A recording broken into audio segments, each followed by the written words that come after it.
Okay, welcome everyone. It's very nice of you to be here. We're delighted to see you. And my name is John Efron. I'm the director of the Center for Jewish Studies and also am the Correct Professor of Jewish History in the History Department.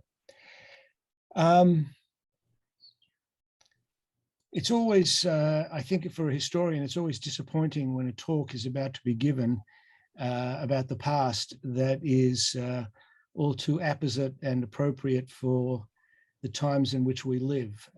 But this talk is as if sort of ripped from the headlines, as it were, and is sadly not a historical curiosity, but all too relevant.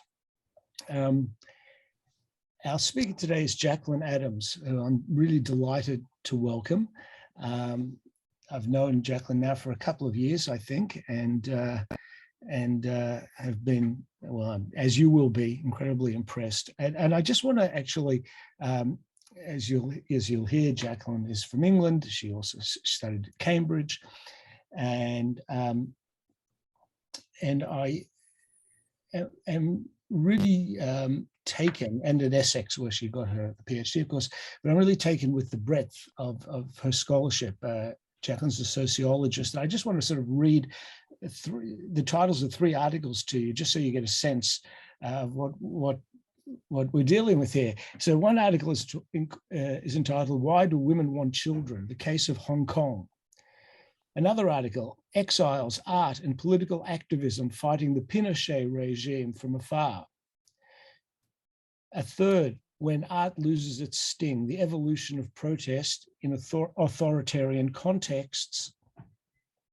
And another one, "Gender and Movement Decline, Shantytown Women and the Pre-Democracy Movement in Pinochet's Chile." We are dealing with an incredibly vibrant and fertile mind who has lots of variegated interests. What brings Jacqueline to us today is a talk about the Holocaust and refugees and people fleeing violence, in the case of the Holocaust, imminent death if caught. And so I'm going to not take up any more of her time, but welcome Jacqueline to speak to us today on guides who helped Jews flee from France to Spain across the Pyrenees, 1940 to 1944. Jacqueline. Oh, and I'm sorry, I'd ask you all to put yourselves on mute, and then we'll start. John and Etta, thank you very much, John, for that very lovely introduction, which was really very generous. And Etta, thank you as well for organizing this talk today, for inviting me to participate. And it's been really delightful. I'm thrilled to be part of the Center for Jewish Studies now. I've enjoyed it so much, meeting both of you and the colleagues, so thank you. I'd also like to extend thanks today to the International Institute for Holocaust Research at Yad Vashem in Jerusalem, because a lot of the data on which today's talk is based, I was gathering while on a fellowship at Yad Vashem from the Righteous collections, the Righteous Among the Nations collections of the archive. So this is a new research project that I began after doing a lot of research on persecution in Chile and the way in which people experienced impoverishment and repression under the Pinochet dictatorship. And today I'm going to be focusing on a narrow part of this broader project, which is on Jewish flight away from Vichy and Nazi persecution via Spain. And I'm going to be focusing on people who helped Jews today, guides who helped Jews flee from France to the Spanish border across the Pyrenees between 1940 and 1944, when fleeing to Spain basically stopped. So I'll be talking about these individuals who acted as mountain guides and why were they doing this. Very briefly, to introduce you, the refugees, Jewish refugees, wanted to escape Nazi and Vichy persecution by leaving France and leaving continental Europe, many of them. One way to do so, there weren't many ways to do so, but one was to take an escape route and travel via Spain onwards to often Portugal, but to other continents, or at least outside of continental Europe.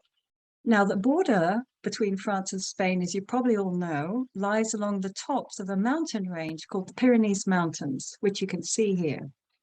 And the guides were on the French side, and they were taking refugees to the tops of the border, to where the border was, to passes at the tops of the mountain range.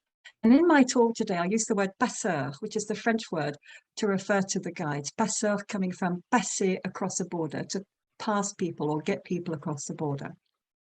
Now, most passeurs worked for money. In fact, it was a rather lucrative business, and there was some many unscrupulous passeurs who wanted to extract as much money as they could. That was most of them. But today, I'll be focusing on passeurs who were not working for money and who were later awarded the status of righteous among the nations. And I'm doing that because we have very few rich data on passeurs, but we have very rich data on passeurs who were righteous among the nations. And I'm also doing this because a few months ago, I was, as I mentioned earlier, working my way through the Yad Vashem archive, the section on collections related to people who were awarded the status of righteous among the nations. And I was working through the individuals along the Franco-Spanish border on the French side who helped Jewish refugees in many ways. And among these, 7 helped them escape to Spain. So I'll be focusing on just these 7 today, about whom we have a lot of rich data, plus one more, who's the passeur Lisa Fitgo, for whom we also have very good data from her memoirs and interviews. And her inclusion is deserved because she worked in partnership with one of these 7 righteous passeurs who happened to be her husband. So the argument I'll be making today is that passeurs were very important for Jews attempting to flee continental Europe via Spain, primarily because they knew the dangers of the mountains and they knew one or several paths to the Spanish border very well. They also knew where French and German border guards and patrols were moved around and at what times they were likely to be in certain places. So with this knowledge, they helped Jewish refugees reach the border, both without being caught and without getting lost. I'll also show today that the work was dangerous and that it involved considerably more than just guiding. Passeurs also helped with finding accommodation for the refugees just before leaving. They provided food and they did substantial preparatory work. Some of them, as I'll discuss, had a handful of accomplices who helped them. So let's begin by looking at how can we explain the emergence of passeurs taking Jewish refugees to the border? How did this phenomenon of passeurs occur? Well, in an effort to flee Nazi persecution and occupation, thousands of Jewish refugees from several European countries in the days, months, and sometimes years after Hitler became Chancellor of Germany, fled to France. So France's Jewish population rose from about 150,000 between the wars to 320,000, according to Serge Klarsfeld in 1940. And why did they go to France? Well, the historian Vicky Caron explains that France had never imposed an anti-immigration statute, and it had actively recruited foreigners to supplement its labor force, many men having been killed in the First World War. And she adds France shared a border with Germany. Other data from the refugees suggests that many refugees hoped to return soon to their home countries. And France, of course, was relatively nearby. Also, many had contacts in France, so that made it a slightly easier place to go and find accommodation and perhaps work for a time. So Paris became a waiting point for many, many refugees.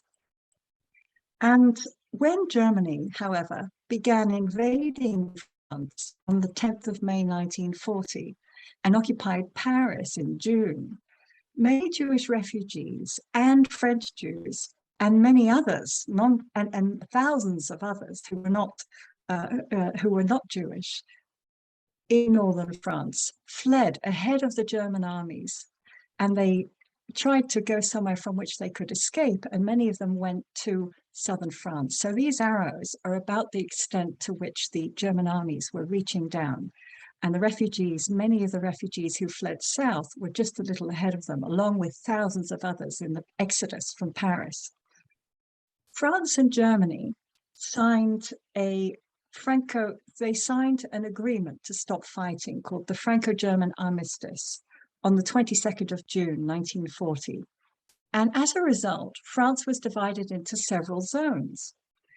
Most of southern France became the Unoccupied Zone, as it was called, because it was under the French government, the French Vichy government, based in the small city of Vichy, led by Marshal Pétain, a World War I hero. Most of the area north of this zone and all down France's west coast was the Unoccupied Zone, which was under German Nazi control. And as you can see, something called a demarcation line separated these two zones, and it was necessary to have papers to cross this line.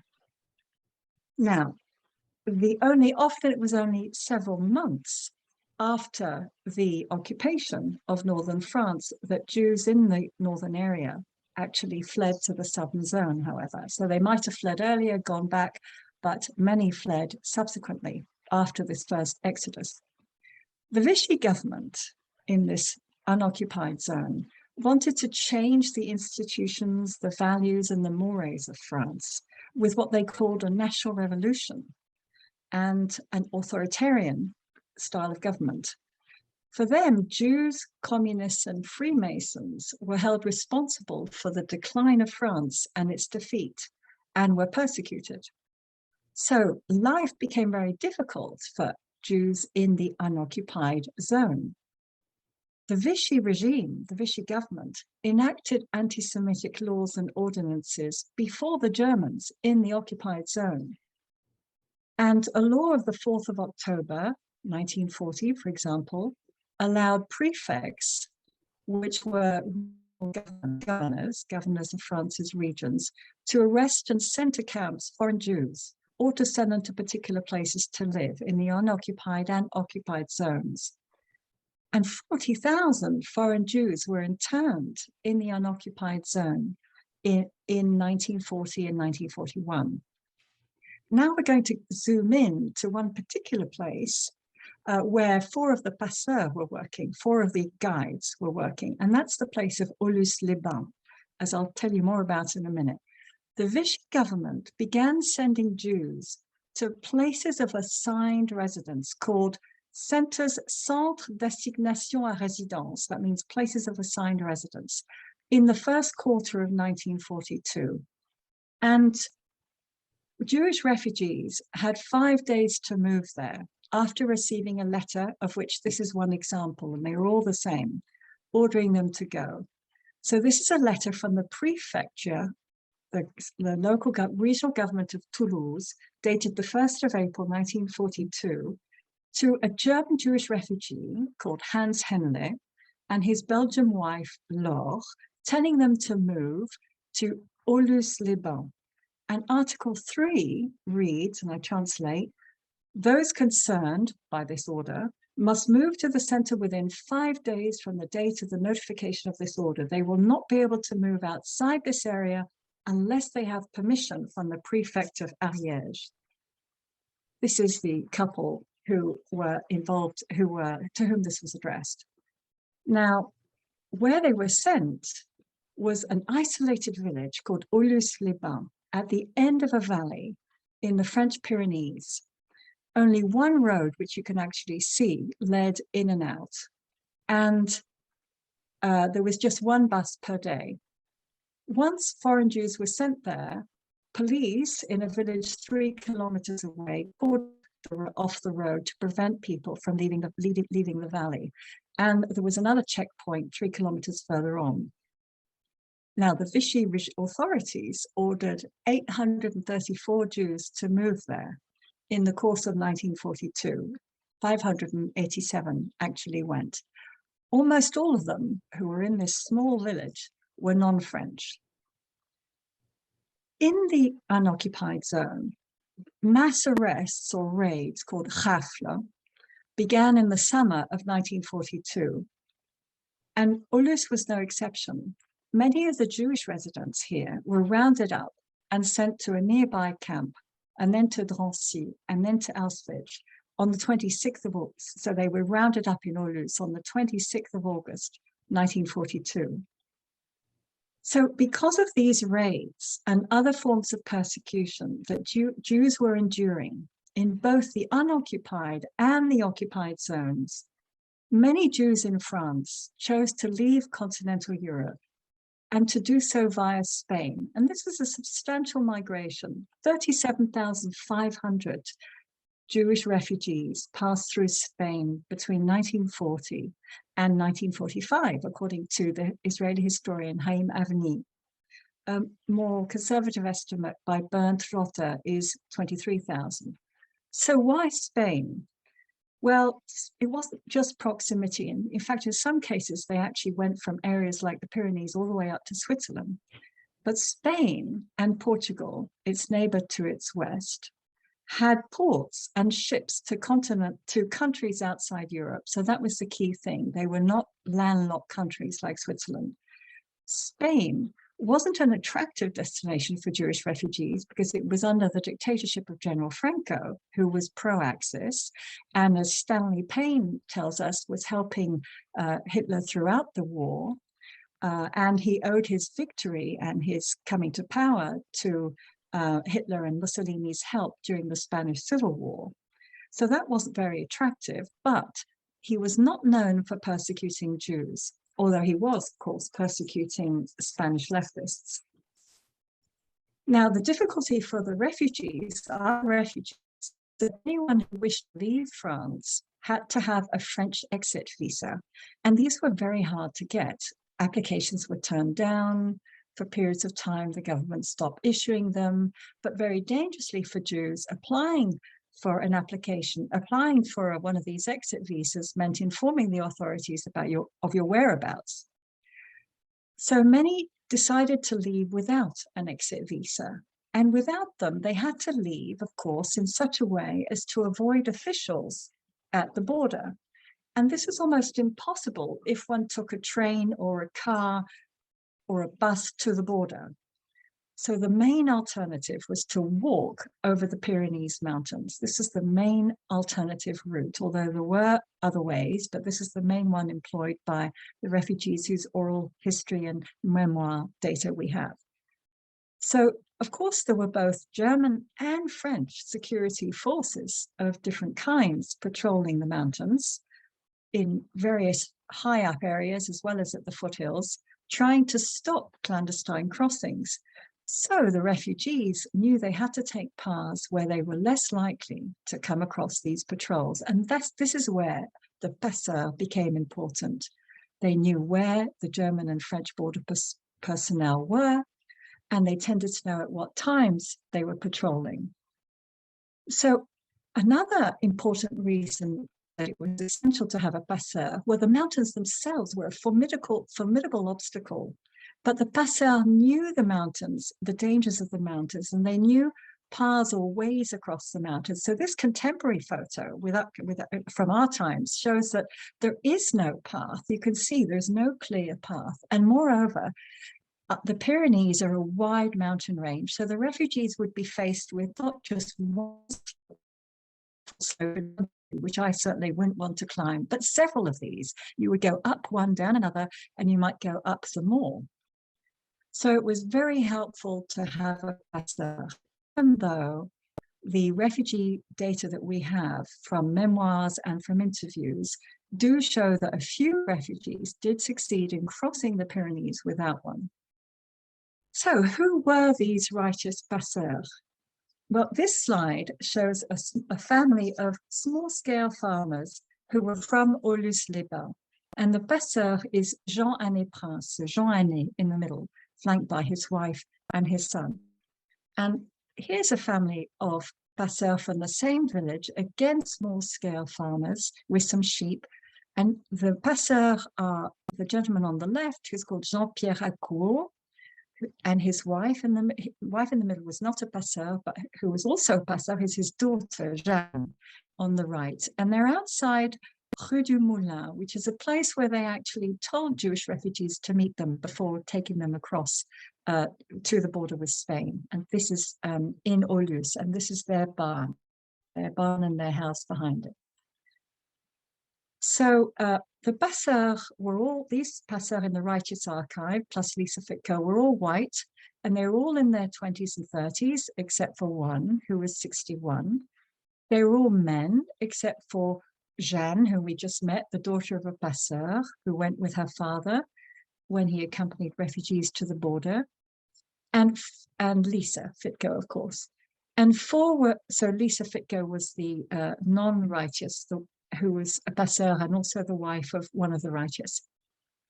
Four of them were French and had grown up in Aulus-les-Bains and still live there.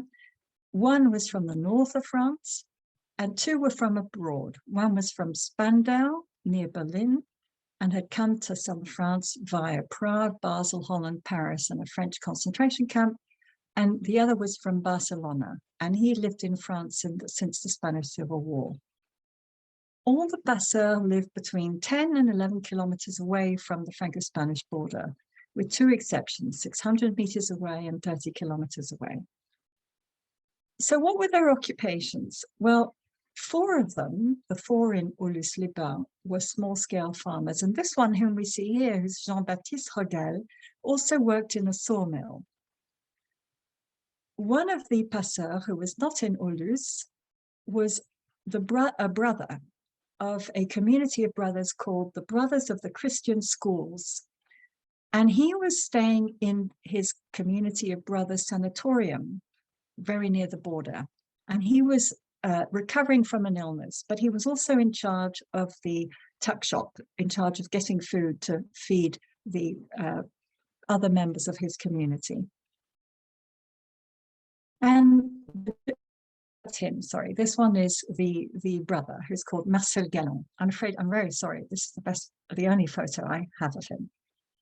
And the German, Hans Fitko, whom you see on the right here, was an anti-fascist activist who'd been a journalist in Germany, and he'd been taking on odd jobs since arriving in France.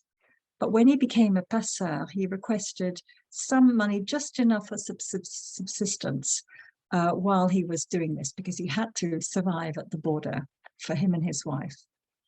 The passeur from Barcelona, Manuel Valls de Gomis, was an anti-fascist who lived in the French city of Perpignan, 30 kilometers from the border. And he had set up escape lines for getting British and American down pilots and French officers to North Africa via Spain. He was also conveying military information to the British Embassy in Barcelona. What about their education level? We only know about two. Manuel Valls de Gomis was a university graduate, and Hans Fitko, whom we see in the photo on the right, had been in formal education since the age of 12. Lisa Fitko was born in what became Hungary and was 31 when she was working as a passeur. And she'd grown up to middle-class parents in Vienna, Budapest, and Berlin. She'd finished high school and done some university and worked in as a secretary and translator in Berlin, but was very active as well in an anti-fascist group there since at least 1932, and had to flee Germany and had become a refugee in Paris, taking on odd jobs. So all these passeurs, whom I've just described, took on the role of passeur in 1942, except for the brother, 1941, and Hans and Lisa in October 1940. So how did these passeurs become passeurs? Well, for the four, whom we'll examine first from Aulus-les-Bains, they did so because they were there and they took animals regularly. They took their livestock regularly up to the pastures right next to the Spanish border in summer. So they were very familiar with the mountains and the paths leading to the border. Moreover, these Aulus-les-Bains passeurs had contact with Jewish refugees because Aulus was a centre de résidence assigné, but also because there were friendly relations and considerable interaction between Jewish residents and locals. Locals, for example, helped Jewish residents by giving them a little bit of milk and vegetables that they could spare, or doing small favors. Their children went to school together. There were some parties, community level parties that were organized in which all participated. Also, the Aulus-les-Bains passeurs had all become friendly with at least one member of the Jewish community. So Jeanne and her father, Jean-Pierre, whom we met in the second slide, gave milk and vegetables to a rabbi, for example, whose children she got to know. And 5 other Jewish residents came to them for milk every evening, 2 of whom Jeanne says she knew very well. Also, the Aulus passeurs had witnessed and were deeply disturbed by the raid, the rafle of the 26th of August, 1942, when police, gendarmes, came at 4 a.m. and forcibly took Jewish residents of Aulus to the nearby Camp du Vernet, a camp. The locals, these locals, including the passeurs, saw the extreme distress and despair that this raid caused. So about the raid, Jacqueline said, "C'était affreux, it was atrocious." She says everyone felt sorry for the refugees, but they also felt powerless. And she says, to use her phrase, "We felt their despair a little." So she's expressing empathy for and also horror at what she saw. And lastly, these Aulus-les-Bains passeurs became passeurs, and this is the catalyst, because a refugee whom they knew approached them, asking them to take their family or other members of the Jewish community to the border. So Jean-Baptiste Rogel, for example, who worked in the local sawmill, had a colleague who was the refugee Hans Henle, whose letter telling him to go to Aulus we saw earlier. Hans approached him, and it was as a result of that that Jean-Baptiste took his family to Spain. So what about the 2 passeurs who were not French? How did they become passeurs? Well, they themselves had had to flee their countries. And also they had extensive experience with the anti-fascist activism that included taking people across borders and information and political literature. They'd done this before moving to this region. So Hans and Lisa, this is true for Hans and Lisa, but also for Manuel Valls de Gomis, the Catalan. He approached a Jewish organization in Perpignan. Remember, he was also an anti-fascist activist taking pilots and soldiers to Spain. And he approached a Jewish organization in Perpignan offering to help them. Hans and Lisa's case is interesting because they had intended to be leaving very soon and leaving France. They finally had their papers in order. And so as to be able to get the family members and also friends to Spain, they decided that Lisa would go to a village near the border and find out how to cross the border, and also to make contact with friendly locals. So she sought out a mayor, a socialist, who told her about a route to the border and gave other helpful advice. Then spontaneously, Walter Benjamin approached her, asking to be guided over the mountains with a mother and son, also Jewish. When the American Varian Fry, so Varian Fry was an American who'd come to France in 1940 and set up an office in Marseille to get endangered individuals out of France, notable individuals, out of France to the United States. His organization was called the Emergency Rescue Committee. When Varian heard that Lisa had taken Walter Benjamin and his 2 companions to Spain, he approached her and Hans, asking them if they would take others to the border. And because they'd wanted to set up a border point for others as part of their anti-fascist efforts, and although they had papers to leave and they were sought by the Gestapo, they decided to take a chance, Lisa Fitko says in her memoirs, one last time. The last righteous passeur, you remember, was the brother, Marcel Gallon. And he'd arrived from the northern tip of France because he needed to go and stay in the sanatorium, being very ill.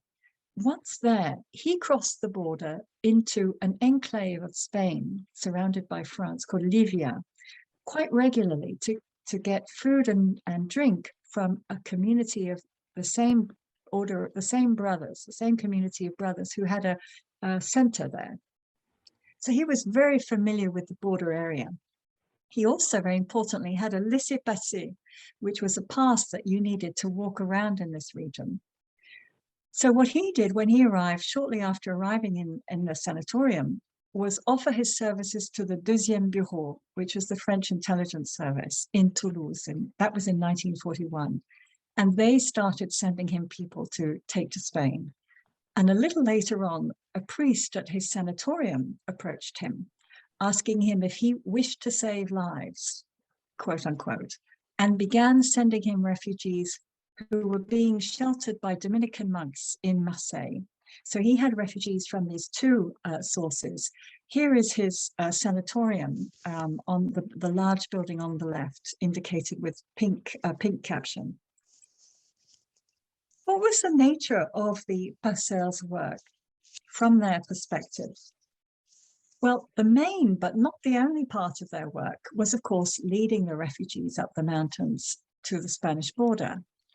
And more than required, it was the refugees' difficulty continuing and their moving slowly, with also the urgency of keeping up a good pace.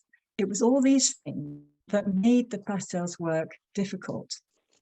So now I'm going to quote a passeur, Jeanne Accouot, the young woman we met at the beginning from Aulus-les-Bains, in a bit more length than is conventional in the talk, because I want to give you a really concrete idea of what it was like, as remembered by Jeanne, what it was like to take refugees to the border. And the photographs I'll show you at the same time are contemporary. In this testimony by Jeanne, which was used as evidence by Yad Vashem in deciding to award her the status of righteous among the nations, Jeanne is describing working alongside her father in taking a group of refugees in December 1942 to Spain, and she was 21 at the time. So here's what she says. On 29th of November 1942, my father, Jean-Pierre Agour, successfully led 2 Dutch Jews to the border. He returned to Aulus with a letter whom someone came to fetch that very evening. The following 3rd of December, we again had a visit from the man who'd come to fetch the letter a few days earlier. He asked my father if he might be willing to accompany 9 people to the border, 5 men, 3 women, and a boy of 12. I hear this conversation and suggest that I could be a second guide. My father agrees. He knows that he can count on me because in the summer, I often accompany him to the high summer pastures near the border. The departure is planned for the following day, during the night of 4th to 5th of December at 3 a.m. It's agreed that people will not be carrying baggage, a bag for the mountains and a bit of food and drink, and they should dress warmly, and above all, take good shoes. Everyone comes together at the Rue du Moulin, in front of the barn next to our house. You can see it behind her. My father, in a quiet voice, recommends that they do not bang their sticks on the path, and also says to follow closely, each person stepping in the footsteps of the person in front. It's me who's at the head of the group. My father is behind. In front of the houses at the top of the village, a dog barks. It's important that the Germans, French border guards, or even someone else from the village do not see us. In the shadows, we pass in front of the cross of the stream. I cross myself and pray God that we will have a good day, ending with the successful conclusion of the expedition. After having crossed the bridge, I feel less scared of meeting someone. The stars are shining, but it's not too cold. From the Articou onwards, the path becomes steeper. We're seeing it here. And we don't move forward quickly. But the hardest part is next to the Ars waterfall. We need to explain to the group how to walk on the path at night. The frozen puddles become white patches. One tends to step on them thinking that they're rocks, whereas one should in fact step on the dark areas where there's grass. In some places, to cross the frozen streams, we have to take people one by one. We're advancing slowly, but always moving upwards. It's only just daybreak. A gust of wind scatters some raindrops. My father gets worried, but the cloud passes and the sky is clear again. At Lake Cabana, to our surprise, we come across another group.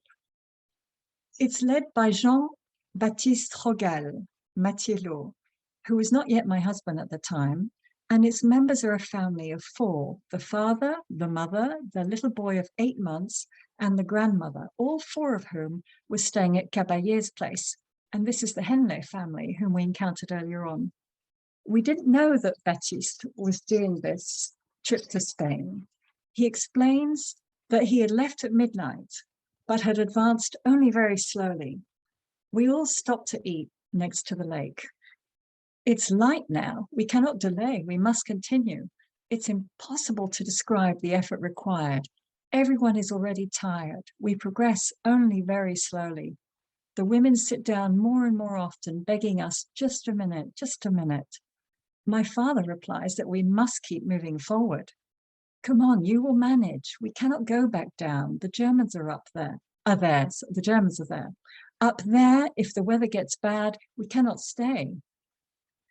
When we arrive at the Trun d'Ars, he keeps urging them on, pointing out the pass, which seems to be very nearby.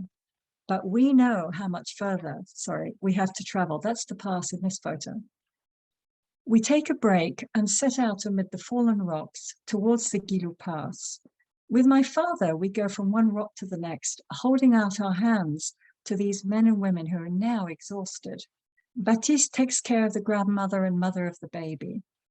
It's the father who holds him in a duvet. A duvet is a comforter, tied around his neck with a strip of cloth, resting against his belly. He too is exhausted, and I have to take the baby, with whom I'm the first to cross the border. On the path, a rock has been marked with the initials FE, France, Espagne. Now that it's safe, I put the baby in his duvet on the short grass. A few moments later, a man from the group reaches me, so I can help my father and Baptiste bring everyone up. The sun lights up the rocks. We don't hang around, and instead go down on the Spanish side, directly to the Romedo pond, stopping above it on a bit of land. We take the remaining food out of the haversacks, cheese, some pieces of sugar, now rationed. This little snack raises everyone's spirits. The baby's given a bit of milk from a thermos flask that his mother has brought. A lady takes out a mirror and powders her nose. I see that you're feeling better, my father jokes. One of the men asks me how old I am and thanks me for what I'm doing for them. It's almost 3 o'clock, and it's time to go our separate ways. My father shows them the path that goes down to the pond and the path with the hoof prints of the Spanish animal herds that goes into the valley towards Tapiscan. We're going to part ways. Someone gives my father a letter that they've written hurriedly, telling us that someone will come to fetch it at our home this evening. We leave. It's about 4 p.m. and we go back up towards the Guilou Pass.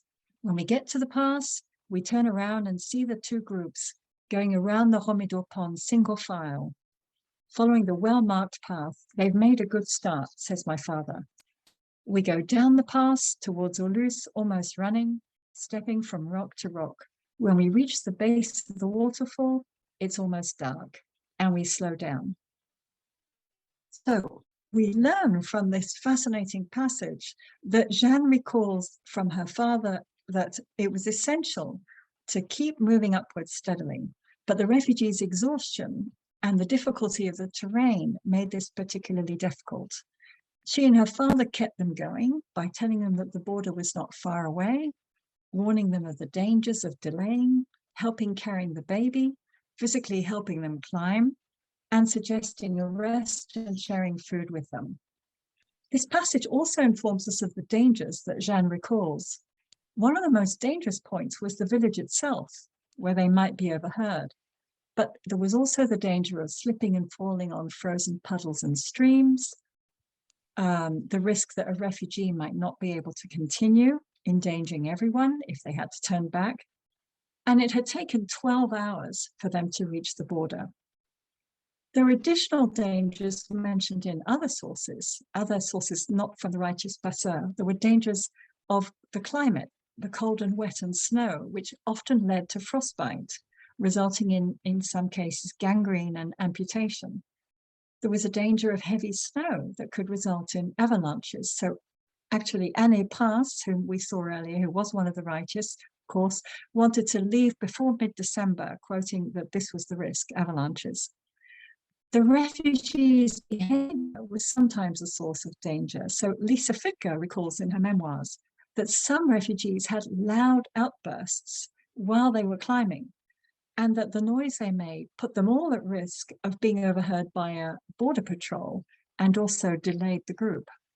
She also recalls in her memoirs some refugees didn't follow the passeur's instructions, carried a heavy or bulky load, which made them conspicuous as they left the village. Jeanne Rogal says that she was young and didn't understand how dangerous what she was doing was, but she felt safe in the mountains. But the other passeurs did know of the danger of the authorities finding out about their work. So Marcel Gallon, the brother, for example, recalls that both his freedom and his life were at risk at all times, he says. Now, passeurs, of course, took many precautions to avoid the dangers. The refugees meet them where they were not as likely to be noticed. They left before dawn. They told the refugees how not to look conspicuous. In some cases, they lent them a disguise, including brothers' habits in Marcel Gallon's case. They worked closely with someone else or other people who warned them if a patrol or any other form of danger was approaching. They told no or very few people in their community what they were doing. And perhaps most interesting to me anyway, they used secret signs and secret passwords to communicate that the refugees were indeed the people sent by the organization with whom they were working with. In two cases, they were working with an organization. Now, I said that you remember from the beginning that the work of most passeurs was not limited to guiding refugees to the border, and this is true of all our passeurs today. They also did one or more of the following. They hid refugees on their property before the trip, or they found hiding places or safe accommodation for them. They fed the refugees before and during the trip, or they found a restaurant where it was safe for them to meet. And one passeur also forged documents for them. So Marcel Gallon, for example, arranged for the passeur to have a good meal at his sanatorium and a good night's sleep there before setting out to the hotel before the trip. While they were eating and sleeping, he created their forged documents, and he rushed to warn the brothers in the Spanish enclave of Livia that they were coming.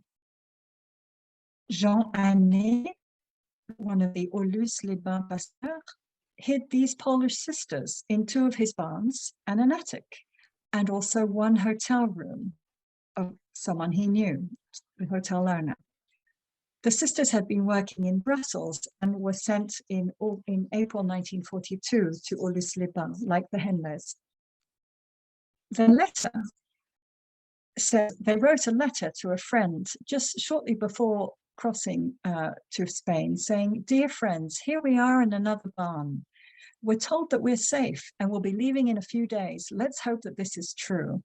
So we can see in their reading between the lines their anxiety about being unsafe despite reassurances, and their eagerness and patience to leave, because this is already the second barn in which they've been hiding while waiting to cross.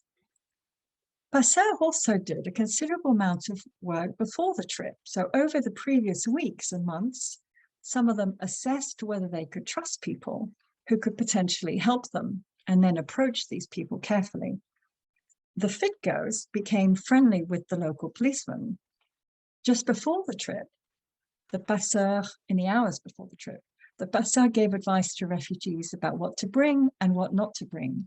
So the Ficos, for example, told them not to bring backpacks as locals identified backpacks with foreigners. The presence of German officials in some of these areas, particularly after the 11th of November 1942, when Germany invaded the unoccupied zone, and also the existence of local collaborators, made these aspects of the passeurs' work, these before the trip aspects, as dangerous as the trek itself. So the Gestapo, for example, searched Marcel Gallon's sanatorium several times. One visit which occurred in the middle of the night. Marcel Gallon fortunately woke up hearing their car doors slamming and rushed to hide the forged documents that he'd just created in the embers of the kitchen heater before going back to bed and pretending to be asleep.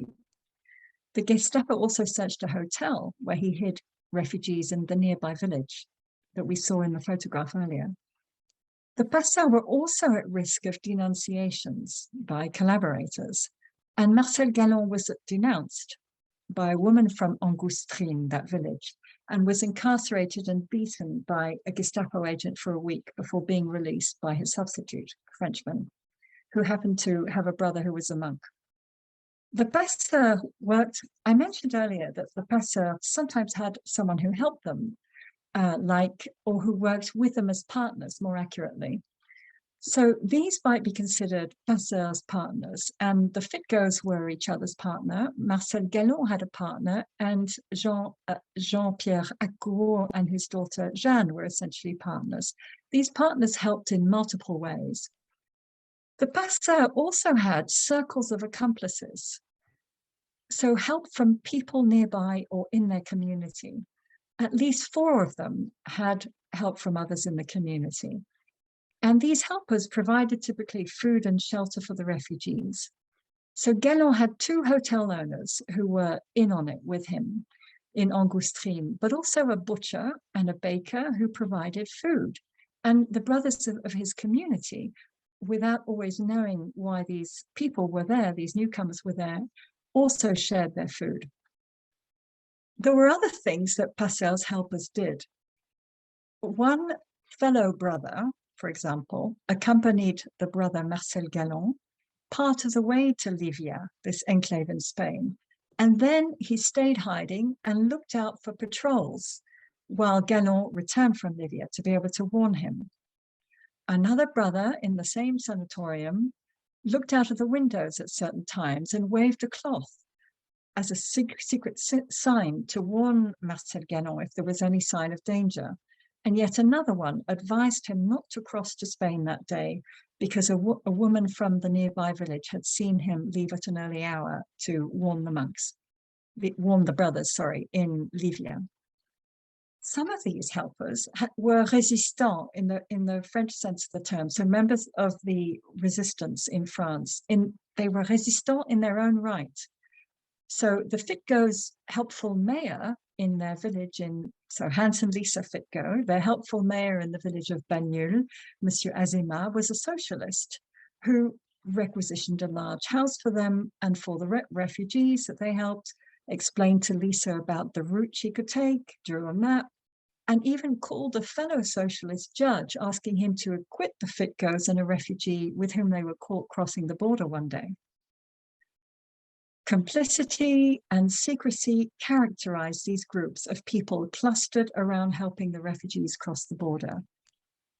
The need for secrecy, the use of secret passphrases and secret signs was there because of the violent and repressive nature of the occupation and the risk of denunciation. It was too risky to be trusting towards all those around you, even those whom you knew. And I'll end by talking about the passeur and resistance. So taking people to the border was resistance if we define resistance as acts knowingly undertaken against the spirit and the letter of the law. It was also solidarity, where the passeur acted out of empathy with the refugees. We learned that this resistance, we learned from the data that this resistance, like other forms of resistance, have its source in multiple and complex motivations. The passeurs don't normally outline, describe their motivations, but we can get some sense of them when we focus on what they recall about their attitudes and about what doing this work meant to them. And by doing this, 4 kinds of motivation come to the fore. The first is empathy. So we know that at least 4 passeurs felt empathy for the Jewish refugees.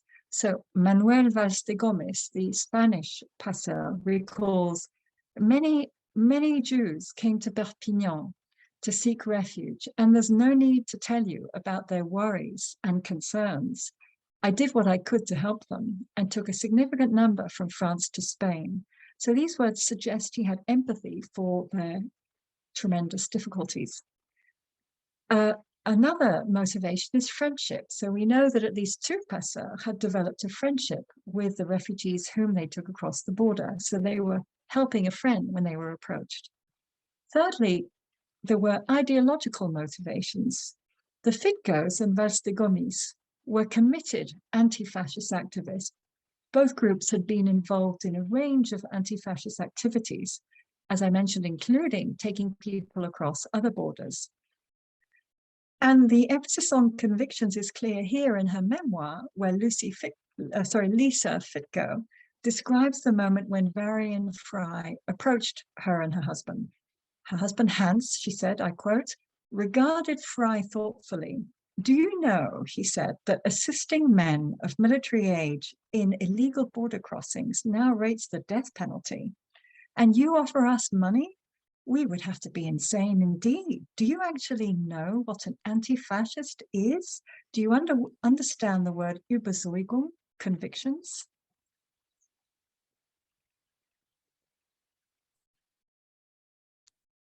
Lisa stresses that their work of taking people to the border was a humanitarian act against a fascist regime, not aimed at helping Jews specifically. She says, I do not want to give any false impression. Varian Fry's work and our work was not about Jews alone. We never asked anyone if they were Jewish, but of course many were. I'm Jewish, Hans is not. Ours was a purely humanitarian action against a fascist regime. And a fourth motivation that comes, or that's salient in when they describe the meaning that this work has to them, is wanting to save lives, and also the gratification of feeling that one was saving lives. So for the brother Marcel Gallon, taking people across the border meant saving lives, and taking Jews across meant saving the lives of people in great danger, he says. He also says that the refugees' effusive expressions of gratitude and happiness were so gratifying to him as to make up for the difficulties and dangers involved in the work. But really, in most of the passeurs, what we see in the data is that multiple motivations, of course, were present. And again, we have rich data on Jeanne Accourt on this count, who recalls in her written testimony, why were we doing this? So Jeanne, remember, from Aulus-les-Bains, we could not remain indifferent to these people's distress. We had seen the raid of the 26th of August carried out by the Vichy police. We'd seen the children separated from their mothers, wives separated from their husbands. We had come to know a rabbi staying opposite the town hall. I saw his wife and 3-year-old child being taken away during the raid. This man was in despair. It may not have bothered certain people, but this was not the case for us. My father was a veteran of the First World War. My brother, aged 20, had been mobilized and then made prisoner of war in Dunkirk in 1940 by the German army. We couldn't stand being occupied, and above all, seeing people treated so cruelly. And so this passage suggests that empathy from the witnessing of the raid and its consequences is mixed with hating seeing people being treated cruelly, having suffered themselves at the hands, having suffered Jeanne and her family at the hands of the Germans, and hating being occupied.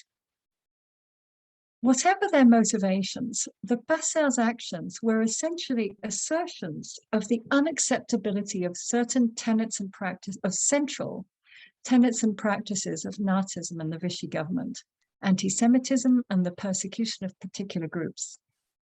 The passeurs' actions not only saved lives, but they struck at a pillar of the Nazi regime. So the refugees needing someone to help them cross the border resulted in the creation of little cells of resistance to the oppressive regimes. Cells that in fact bred further acts of resistance by their members, sometimes acting alone, sometimes with others, sometimes of the same kind, taking more refugees, or of different kinds. And I'll end with one last quote from Jeanne, which refers to this spreading, the beginning of a cell of resistance that involved later other activities. In 1933 and 1934, we also helped young men who refused to go on labor service in Germany. So this is French young men who were told to go with the Service du Travail Obligatoire to work for the German war effort. As we'd done for the Jews, we hid and fed some of them before taking them across the border. And I'll end there. Thank you. Thank you, Jacqueline. That was fascinating. I'm going to, if you have questions, please put them in the chat. I think there's a question here already, and I'll pose it to you from Judy Masante. Did the guides know about rescue work in places like Chambon? Is Chambon close by? It seems like the geography was unique and towns were isolated and remote. Thank you for that question, Judy. So it is very unlikely that these passeurs about whom we're talking knew about the very important rescue work by Protestants in Chambon-de-Lignon, which was further north and much further, quite a bit further north by French standards and close to the east of France, the eastern border of France, because there was in many cases not contact between different rescuers. The rescuers in this very village of Aulus weren't telling each other that they were doing this work. And most of the rescuers whom we discussed today were not part of large resistance networks. So therefore, there wasn't communication. And I think that in the case of the Aulus rescuers, they were not aware of other cases of rescue. Now, the Fitgos and Manuel Valls de Gomis, the anti-fascist activist, are more likely to have known because they'd been in cities like Paris, because in Manuel Valls de Gomis' case, they were in Perpignan. And the priest, the brother, would have known because he was in contact with the French intelligence and was helping several different kinds of people leave France. But the ones in Aulus, not just because of the geography, but because of the danger involved in communicating about doing this work, would almost certainly not have known. Thanks. Well, while I'm waiting for some more questions, maybe I'll pose a couple. I wonder if you could, a person just put up a question, which is exactly what I was going to ask you. I was going to say, can you tell us a bit about the Fitgos? So I'll let David Cooper have the honor, and other passeurs' lives after the war. Okay, so yes, thank you. So the Fitgos, so the Aulus passeurs continued in Aulus-les-Bains. They continued to grow vegetables, to milk cows, and to take, in the Agour's case, sheep up to the border. Jeanne thought a lot about the refugees whom she'd helped reach the border, and she expressed regret about never having heard back from them until much, much later, when one reached out to her. For the Fitgos had to leave. There was an ordinance specifying that all foreigners had to leave the border. A French ordinance, all foreigners had to leave the border. So the Fitgos went to Cassis, a small town, a village, I should say, near Marseille, so further north and east, where Lisa's brother was was with his family. And from there, they did cross over to Spain, taking the same route that their own refugees had taken some months later. And they managed to cross Spain without incident and got to Portugal and had acquired visas to Cuba. When they were in Cuba, they were there for a period of years. They were working in Cuban, in some factory. I think it was diamond cutting, possibly, but I'm not entirely sure. Anyway, they were in Cuba for a couple of years at least, and then they wished to go and join Lisa's brother in Chicago. So they moved from there to. They managed to get visas and moved to Chicago.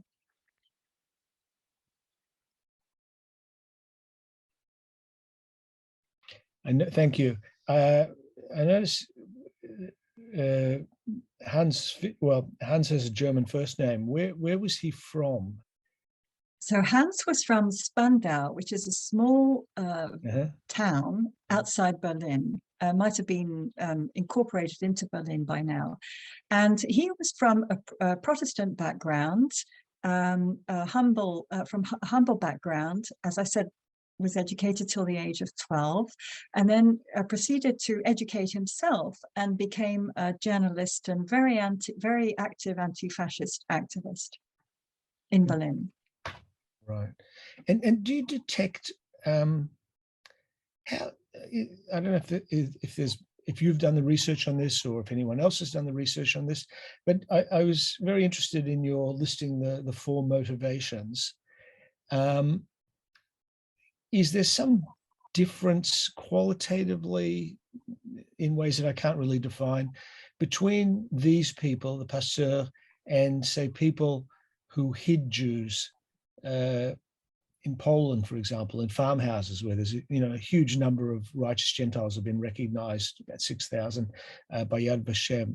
I'm just trying to get a sense of motivations or psychology, or are there any differences between that kind of thing? I mean, it's significantly riskier in some respects in Poland because the occupation was that much more brutal. And that's not to minimize what the passeurs were doing, but I'm just wondering if you have anything you can say about that. Well, what really strikes me about the motivations, I've read that book, When Darkness Turned to Light, by TEC, a sociologist who writes about a rescue of Jews in Poland. And really, the motivations even there are very varied. And in fact, you even had, there was some cases of anti-Semitic individuals who ended up hiding Jews in Poland. And she actually outlines this variety of motivations, and also the fact that there was sometimes a multiplicity of motivations. And I think what we find with these passeurs is again the complexity, the fact that there are multiple motivations. Initially, I thought that, at a very superficial level, it appears that there's an opposition between the more ideological motivations of the international passeur, so Lisa, Hans, Fitko, and Manuel Valls de Gomis, who are anti-fascists. That they've been doing anti-fascist work, and we don't know about Valls de Gomis, but for the Fitkos, this is part of their anti-fascist work. It's an anti-fascist action that they're taking. And the empathy focus of Jeanne's account, for example. But in fact, it's not that simple, because even when Jeanne recalls her motivations, she's mentioning not just empathy, but also these other things, having suffered at the hands of the occupation, hatred of the occupation, etc., that I read out earlier. So I think in both cases, the Polish rescuers and these rescuers, what we see is a multiplicity of motivations and quite a variety within the group itself. Yeah, the question is, where do we move it? I think it's fine where it is. Could you perhaps put yourselves on mute? Thank you. Thanks, Jacqueline. Another question here from Molly. Molly Foster, who says, this might be a stretch, but did any of the routes that the passeurs took intersect with Chemin de Saint-Jacques? Ah, well, first of all, the Chemin de Saint-Jacques de Compostelle, Santiago de Compostela route, was a pilgrimage route that pilgrims can still take today. It's actually multiple routes, so there's not one route. I've once taken it, and I went via the Basque Country as a tourist to see what it was like. But there are in fact multiple ways of getting over the Pyrenees that are part of this Santiago de Compostela Saint-Jacques route. But perhaps your questions is getting at also the interesting fact that there were so no, I know of no cases of it being the same as the Santiago de Compostela route. But what is interesting is that there was a network of monks and brothers, namely the one that Marcel Gallon was part of, that was essentially a route from Nice, which is, of course, a city near the Italian border in France, on the Riviera, all the way to Marcel Gallon's sanatorium. These were Dominican monks who got refugees whom they were helping, Jewish refugees, including apparently Österreicher in one record that I saw. They got them to another of their communities in Perpignan.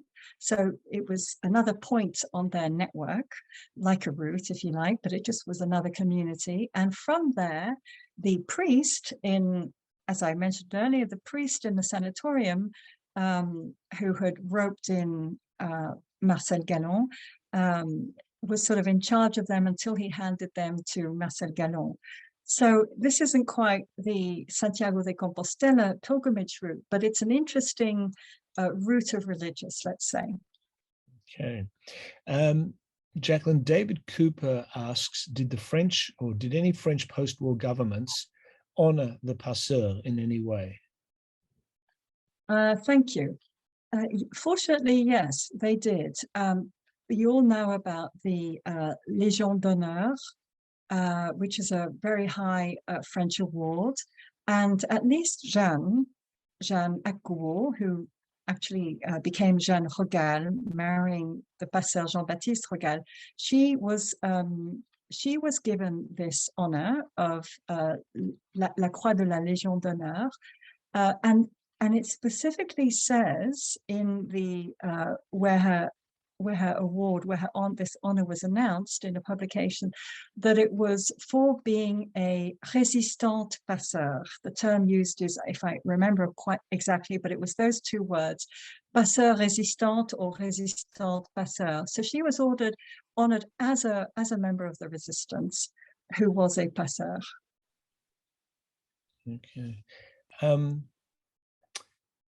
Alison Jordan asks, can you comment on the role of the Bagnols-sur-Mer in supporting border crossings? Right, so Bagnols-sur-Mer is the village where the Fitgos, Lisa and Hans, were based. So it's a small village, very near the border, on the Mediterranean. So it's on the east side of the Pyrenees, in the foothills, just before the foothills of the Pyrenees.